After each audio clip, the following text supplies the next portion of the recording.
Well, hey, this is Chris Mueller with RiversideRealEstateSuccess.com, and I am excited to be joined by Tyler Hungerford. Tyler, thanks for coming in. Oh, thank you for having me. I really appreciate it. Yeah, man. So I reached out to you because this has been a really difficult market for a lot of agents, right?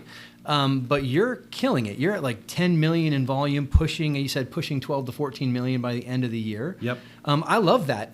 Before we get too deep into what you're doing to get that business, because I definitely want to have that conversation. Okay. Give me a little background. How'd you get into real estate? So I started in real estate back in 2015. I actually joined a commercial real estate company called Lee & Associates out of Ontario. Okay. Really wanted to get into development and building big buildings and all kinds of cool stuff. So that's what that office actually specializes in, is industrial real estate. So I love that space. Ended up getting a job offer there, and I turned it down. I actually got into to house flipping instead, and that really got me into the residential space. Okay, so you were at Lee & Associates, but you were doing marketing there. I was. Okay, yeah. Good deal. And so that's a fantastic background for real estate. Oh, yeah. But you did not immediately go into residential real estate sales. You went into house flipping. I did, yeah. Okay. So I got my license, right? Okay. Because I still thought that was really important. I did a couple commercial deals before I left, and decided that really wasn't for me. Right. And really wanted to try my hand at doing something that, added a lot of creativity, needed a lot of creativity, which was doing kind of investment real estate. Okay. It's a little different. Yeah. Now, about what year did you start doing those flips? Where was the market? So January 2016 is when I started. I did my first deal in March or April 2016. So it was definitely a different market. Okay. Yeah. I was able to get a deal right off of the MLS, which is a multiple listing site for all these people that don't really know, multiple listing services, right? Yep. So I got it directly from there. I called the agent, talked to him a little bit about what we do, and let them double in the deal. Yeah. And they closed with us, and we had a great relationship built. I love it. And we could go down this road because there's so many people who look at flipping as it's kind of this sexy thing to do. There's so many TV shows. But I want to point out, like, there are hobbyist flippers, and then there are people who really flip properties. Yeah. You said you've done about 40 properties since 2016. Yeah. So I would put you in the category of people who really do properties. Yeah. I'm not a novice. That's for sure. All right. Absolutely. So how'd we now? I think that's another conversation I want to have another time. Okay. I definitely want to get into that. Cool. Because there's a lot of real estate agents who, as they're starting their residential career, they're also thinking about legacy. And you and I both know that real estate is where you build your legacy. Oh, 100%. Yeah, absolutely. Yeah. But so how did then the transition to residential real estate sales? How'd you get there? Well, I really liked the guys that I was working with, but they decided that they wanted to go the tiny home route. And so they actually own a company called Back Porch Homes. Okay. And they do, they're based here out of Riverside, and they do tiny homes for different developments. So if, say, you want to do an ADU on your house, but you don't have the $100,000 to put the ADU in, they'll literally roll in a trailer into your backyard, and for $50K, call it a day. Yeah, I mean, there's something to say about that. Absolutely. There'll be a business there for sure. So, okay. So they decided to go that route. So we kind of had, a little bit of a shift. I ended up going over to a property management company. Okay. And that's kind of really where I got my start in doing more of the sales aspect of it. Okay. It's called Formatic Property Management. They're still based here in Riverside. Great company if you're looking for property management services. But I worked with them. I helped them bring on new clients. Mm-hmm. And I actually was helping them sell property as well. Okay. So that's kind of how I got my start. My first year I did 12 or 13 transactions with them. Well, 12, 13 transactions in your first year would be a great first year for a lot of people. Yeah, exactly. That was great. Okay, so what year was that about? That was 2017. 2017. So 16, 17, we're doing that was 18. Sorry, 18. Okay, so we're kind of doing the residential sales and flipping at the same time. Yep. So we're moving forward. Now you're at the point where you're doing 10 million in volume, pushing 12 to 14 million. Right. So you've built that career pretty quickly, I would say, right? Which is fantastic. Thank you. We're going to get into what you're doing, right? The value proposition. But over that period of time from, getting into real estate, residential real estate from 2018 to now 2021, almost 22. Yeah. Any stories that stand out in particular? Any stories that stand out in particular? I've thought a lot about this actually. As an agent, kind of the biggest stories I've had have been recent. Like since July, I really went on my own and really started pouring more time and focus and energy into my business, and it's really taken off. I had 6 transactions from January to May.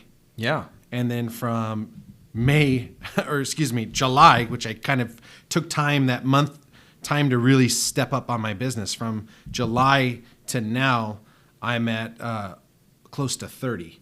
So it's been a huge build. Yeah. Yeah. That's a good second half. That's a great second half. Okay. So what's the difference? What did you do? I think I took time from focusing on what other people wanted me to do, and took time and focus and put it on things that I wanted to do in the real estate space.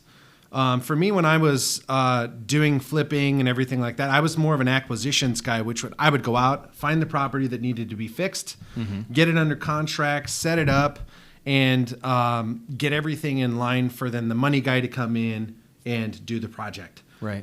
So I wasn't, I wasn't thoroughly a part of all of the flips. I didn't take it from start to end.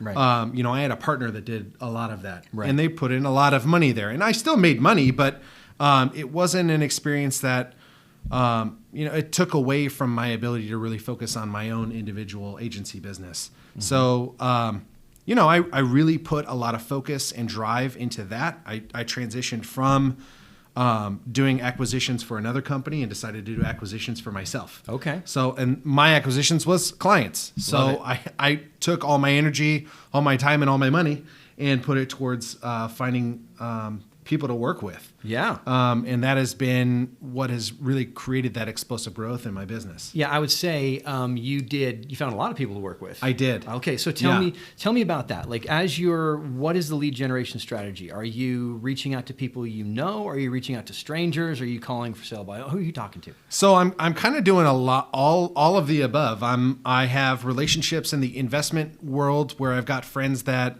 flip and wholesale, and leads that may not work as a wholesale deal or as a flip, they send over to me. Okay.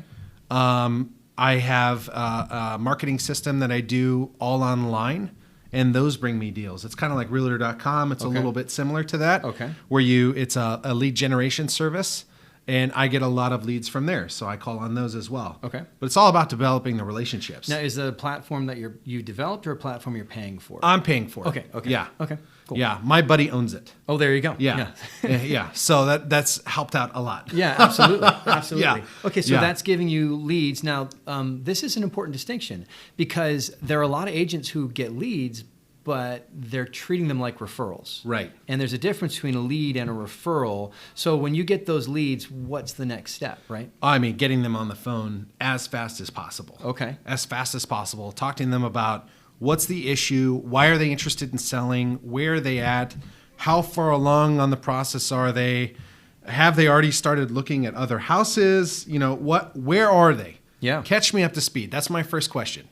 Catch me up to speed. What's going on? Yeah, absolutely. Because I want to know what the situation is before I dive into what my services can be. Okay, so if you call someone and they say, yeah, but we're not really looking for another year, okay, what happens to that person? So I just keep them in a follow-up. I'll keep them in a follow-up. I'll call them every once in a while, every 3-4 months, just check up on them. Okay. And I think that's kind of where I got a lot of success in July to now, is because I had a lot of those leads that I was getting from January to May, that I was just cultivating those. Right. And then they came into fruition the following And year. so that's what I mean about the difference between a referral and a lead. A lead takes nurturing. It takes time. There's a process. And you don't go, oh, they're not ready to go, and then you forget about them. Right. You put them in a system to manage, to establish a relationship. I love that. So how are you doing that? Database, cards, spreadsheet? What's your tools? So I mean, it's really just my cell phone. So I put them in a calendar. I get them all scheduled in my CRM, and then I just pick up the phone and call them. I'll text them. or I'll shoot them an email if I can't get them on the phone. Okay. Just so they're getting some kind of touch from me every few months. Mm-hmm. Now, I am in the position now where I can pay for more of an automated system because of the business that's been generated. Mm-hmm. So like I'm going with a company called Wailopo. Right. And now they're coming in and they're going to help me develop those leads a little bit more as well. So that's an automated system where it's going to emails regularly. Exactly. And does it do print as well? It does not do print. Okay. No. All So right. that's one thing that I would really want to add to my repertoire.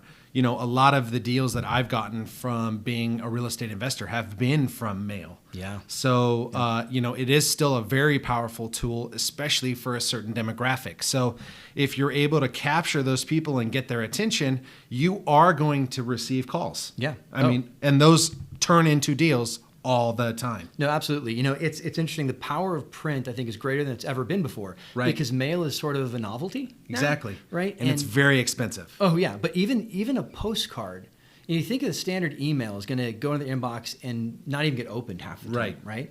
But a postcard, you're going to have to actually touch, interact with, see. It's going to register somewhere in the brain. Even if they're carrying it from the mailbox to the trash can, Right. it still had a longer life in their brain. So, Right. yeah, I love that you said that. It's something I think about all the time. Oh, definitely. And I think that's an added thing to my business that I am slowly adding in. I mean, right? What we do is all about systems, creating those things those touches between different people. And that's really what creates that sales funnel for you. I mean, everybody says, especially in sales books, 7 to 10 touches is where you really start to get hit that pay dirt. So if that's what you want to do, then the more times you get involved with somebody, the more time you talk to them, the more time you cultivate that relationship, that lends itself for them to trust you and be willing to use you as their agent. I mean, a lot of people forget this is the largest transaction in somebody's life. The largest.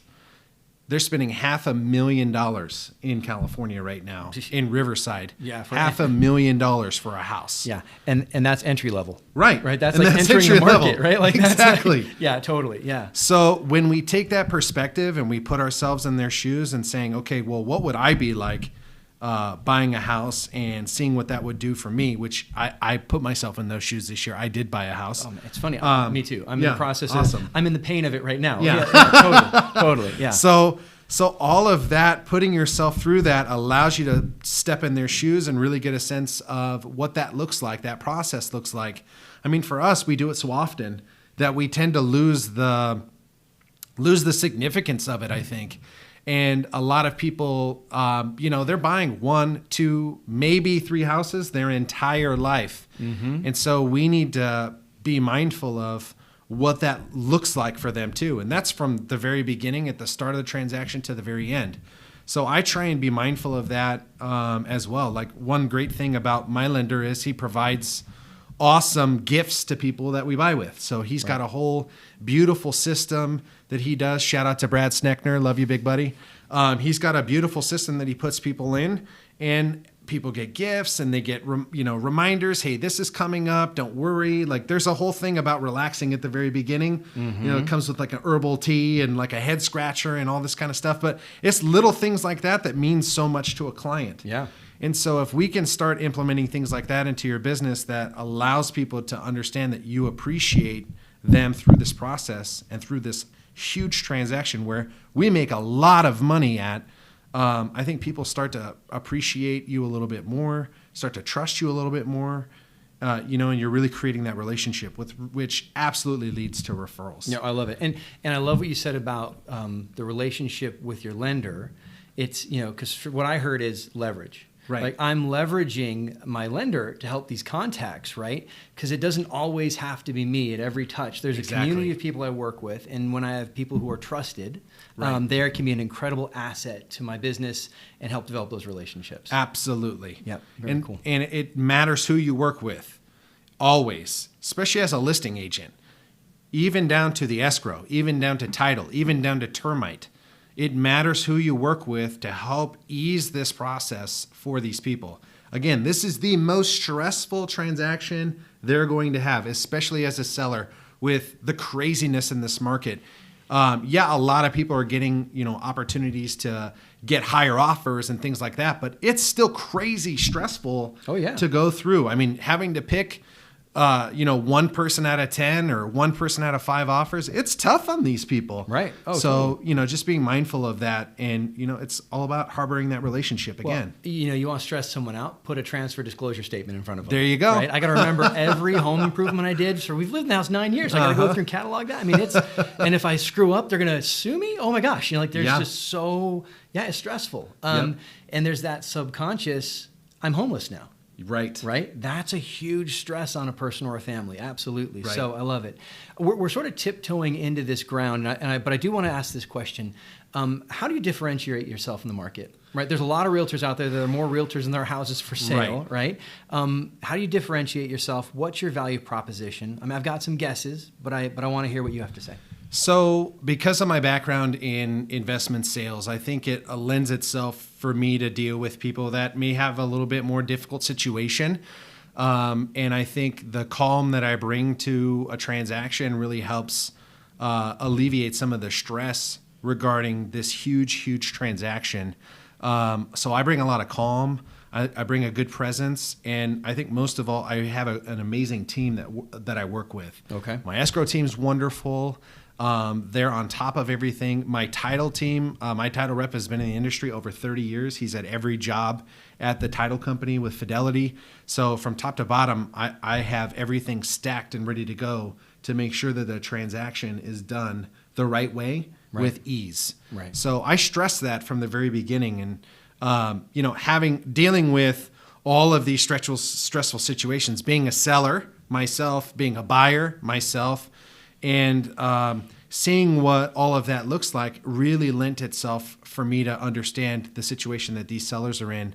And so I try and be mindful of that in every aspect of my business to just make sure that there's an ease to which we create these transactions, just making super easy for them. So I love that. So what I'm hearing is you leverage that just vast experience in flips, right? In investment properties. And so you can come into a conversation and say, listen, I don't just sell real estate, I buy real estate. Right. So I've been through this process multiple times. So as a buyer or a seller, I can bring all that to you. Right. But then it's not just that, it's not just me. I've got this team, these people I work with, I trust. I've got this person I work with, I trust. I got this. So you're not just getting me, you're getting all of these professional relationships that I've built up over this experience. That's what I'm bringing to the table. Exactly. Okay. Yeah. So anyone can do that. Anyone, even from the very beginning when I was starting this business, that's the type of leverage that I would bring. And I would tell them, my title guy has been in the industry for over 30 years. So if we have any questions regarding, title clearance, we're going to know it right away. Like, no problem. Mm-hmm. That's not going to be an issue. I would leverage some things that I've done from sales. It's not always about having necessarily all the experience, but it's about selling the experience that you have had to show that you're competent enough to make sure the transaction goes through. And I say that for all the new agents. I want to underline that. It's not about having all the experience, it's leveraging the experience you do have. Right. That'll be the highlight. That's the title of this video. There you go. Right there. Fantastic quote. But so true though, right? Yeah. Because who you are matters. Right? Your experience in real estate and outside matters. And you're going to bring all that, and that's going to allow you to connect. That's going to allow you to serve. That's going to allow you to offer a product that's different than the next guy. Right? And that makes a big difference. So love that. Absolutely. And to go back to what you said, serve. Mm-hmm. That's what we do. We serve. And to always remember that, being an agent that does 5 deals a year to being an agent that does 60, no matter what, you're always serving. So if you can cultivate a business of servitude and a thought process of gratitude for the things that you're being given and being willing to give back in that servitude manner, that's what's going to create that explosive growth in your business. Yeah. I think. Oh, no, absolutely. I just had this conversation with a group of agents, that's a law. Like, what you focus on expands, right?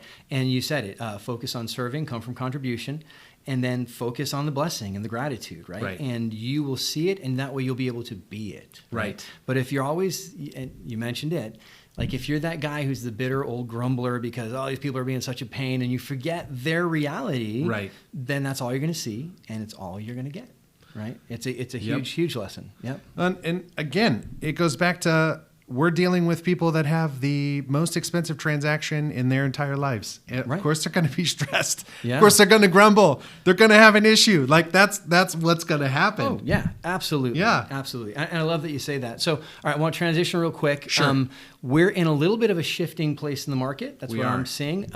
I kind of preempted the question, but so what do you think right now are the challenges in the industry right now? The challenges are going to be that rise in the mortgage rates. I think that's going to create a big shift in kind of where we're at in our environment. We're not going to see as many over the top offers. And I think we've kind of gotten there. Yeah. People are a little bit more realistic in their expectations of what they will offer. And sellers now are starting to see and realize that they need to be more understanding of what they could potentially get. Right. So I'm having hard conversations with people and saying, hey, you need to list this property at this price, which may be a little bit lower than some of the comparable properties, so we can push that number to go higher. Right.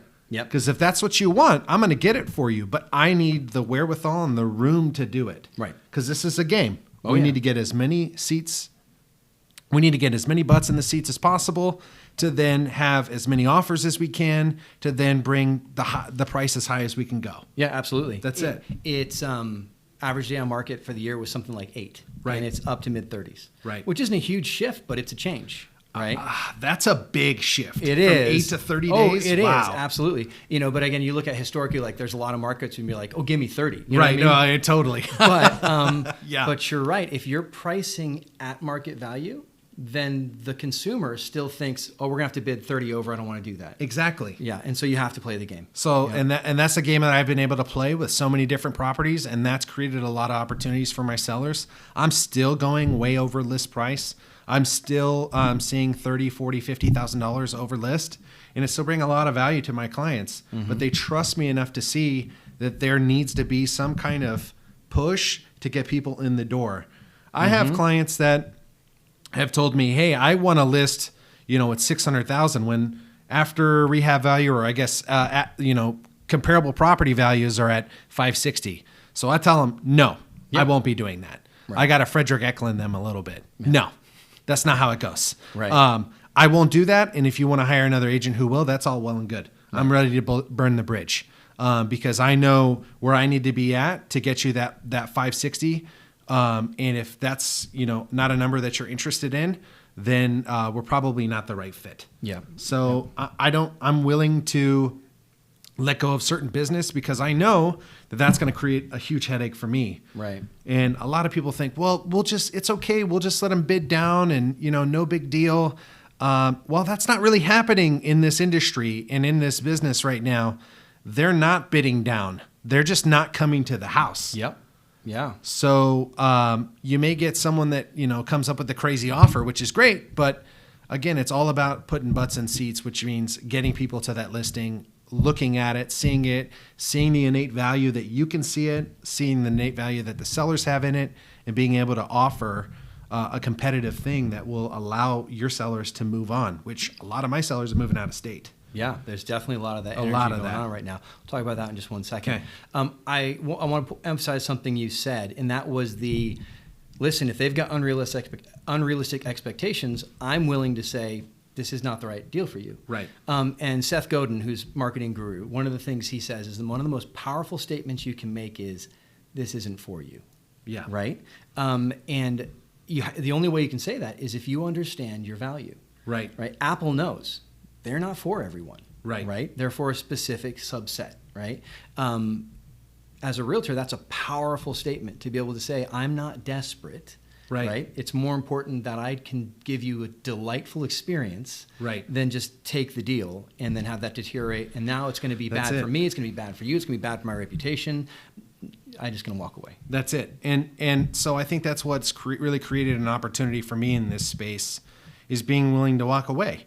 And, that's fine. I'm okay with that because obviously I've got, a little over $10 million in sales, pushing 12 or 14. It's because I know my innate value. I know what I can bring to the table. I know how I'm able to help a client and make sure that they feel comfortable throughout the entire process, whether they're buying or they're selling. So, if it's not the right fit, Thank you. Yep. You know what? There's someone out there for you. And you know what? I may have a referral for you instead. Yep. So I'll still get a piece of that. I love it. Okay, so we talked about challenges. Where are the opportunities right now? So I think it's in that space that's probably under $1 million right now, especially in the Inland Empire, probably under 700,000. I see a huge opportunity there because there's still a huge buyer pool. Right. You know, when you go over $700,000, that's when you see a diminishing return. So you're not getting as many people who are interested in buying. You know, if they're going to take a $800,000 deal, they may go to Orange County and buy a house instead because they have the capability to do that. They may not buy that out in this area. So I think the opportunity is really in the entry level home space. It always has been, I think. That's where you have the most amount of buyers. You've got the most amount of people who are interested in selling, and there's a huge turnover. Yeah. So for me, that's kind of the space I operate in. I'll have a seller sell their house at $500,000-$600,000, and I'll turn around and help them buy something in the 7s or 8s. Yep. I love that. I love that because that's a mindset that is so. There's some thought there, right? Oh yeah. Like I want to be selling to first-time homeowners, right? Because those, by their nature, that's their first time, which means there's going to be a second time. Right. But if you're in the business of selling forever homes, right, then it's forever. Right. Know, right. Yeah. So yeah, no, I love that. I love that. So there's a little bit more turnover there, and that's kind of where I've built that space, and I try and think about it from a consumer standpoint is like, okay, well, if I want to sell my house for top dollar, well, where do I want to go? Do I want to move out of state? I'm going to lose that deal, but can I refer that out? Yeah, absolutely. So there's still opportunities to make money in that. Yep. No. So that's why I try and focus on. I mean, and that referral money it's like passive. You know what I mean? Like there's nothing more beautiful than that referral money. Well, and you work at Keller Williams, which they have agencies everywhere. Right? Well, that's true. Yeah, we do. You have agents everywhere, which is awesome. Yeah. You have that network that you can tap into and allow yourself the opportunity to say, okay, well, hey, I've got this deal in Riverside. I know that they want to move to Nebraska or Texas or Tennessee or whatever. A lot of people are moving to Tennessee and Texas, in Florida. So what can you do to maximize that client, and still get a secondary deal? I love that you guys have that big network because it lends itself to, really huge opportunities. Yeah, absolutely. And it's definitely something to tap into. For Totally. Sure. All right. So what's next? For me, I'm adding a buyer's agent to my team for the first time. So I'm excited, terrified. But excited. Yeah. Trying to get her, 10 to 15 deals this year. We've already kind of worked on splits, what that's going to look like, what our team is going to be. So just trying to get her started. She's a brand spanking new agent. So she's got, wet behind the ears, doesn't understand what she's got going on. And I didn't really have much in the way of mentorship when I started this. I was, again, trial by fire. So, but when you're in sales, it's always about being willing to take a risk and try everything you can to get a deal done. And so I'm really going to emphasize that for her and see what she can do. Yeah, I love that. And I love the mindset of I'm going to get her 14, 15 deals because as a team leader, you're taking on that responsibility. There's someone whose livelihood is dependent on me, right? And it's not, I love it because what you said was I'm going to take care of her, not I'm going to have her do the things I don't want to. No. Yeah. That's huge. I mean, that's huge because there's a lot of people look at building a team as, I just want to get people to do the things I don't want to do so I don't have to do them anymore. Yeah. And I talk to people all the time about this. Like when you start managing people, it's not that you get more time. It's that how you use your time changes. Right. Right. And that's a critical distinction. So very cool, man. Well, I appreciate that coming from a team leader like you. I mean, that's a big deal for me to hear that. I really appreciate that a lot. It means a lot. Step one is check off the box. So that's awesome. A good one. Good deal. All right. Awesome. Is there anything now that you wish you had known in your first year that you know now? I think starting with marketing earlier, I think that really would have lent itself a lot more opportunity for me. Putting money back into the business and really starting to grow that following and building that platform for yourself to really start generating more leads. I wish I had done that earlier. I started it my second year. And it really lent itself to having an explosive growth in my third, which is this year, which was awesome. But I wish I would have thought about, okay, I can take a $10,000 check, take $5,000 of it, hold on to it, put $3,000 away for expenses or for taxes, and then take the other $2,000 and put it towards marketing. Mm-hmm. At $2,000 a month is a lot of money to put towards marketing, and you're going to double, triple your money. Easy. Yeah. Yep. Easy. So rich dad, poor dad, right? Yes. The rich work for money. The poor work for money. The rich have their money work for them. Right. And what you just hit on is that it's marketing, right? Yep. It's multiplying myself. Right. Because that money can reach way more people than my hustle can. Exactly. Yeah. And so that's what I've been really focusing on, and that's why I hired Ylopo to come help me and build out those different things. Like, I don't have a website, Yep. Done over 40 transactions, don't have a website. I don't send out postcards nearly as much as I should. Yep. I don't do a lot of the little things, but now I'm starting to see like those little things will pay back. Absolutely. So I'm really starting to invest more money back into the business. Plus, that helps with taxes, by the way, people. Yep, there you go. Offset those taxes by putting money back into your business and continue to see it flourish and grow. And that's going to help you overall to just build a sustainable business. That's what we want, a sustainable business. Yep. Well, I promised Tyler it'd be about a 30-minute conversation. I Yes. see we're at about 32. Perfect. Ladies and gentlemen, Tyler Hungerford, man on fire. Thank you. I really appreciate the time, and I hope there was something valuable that you got out of this. I know there's a bunch of things I want to follow up on. So, Absolutely. Tyler, thanks for coming in. Thank you. All right, man. Appreciate it.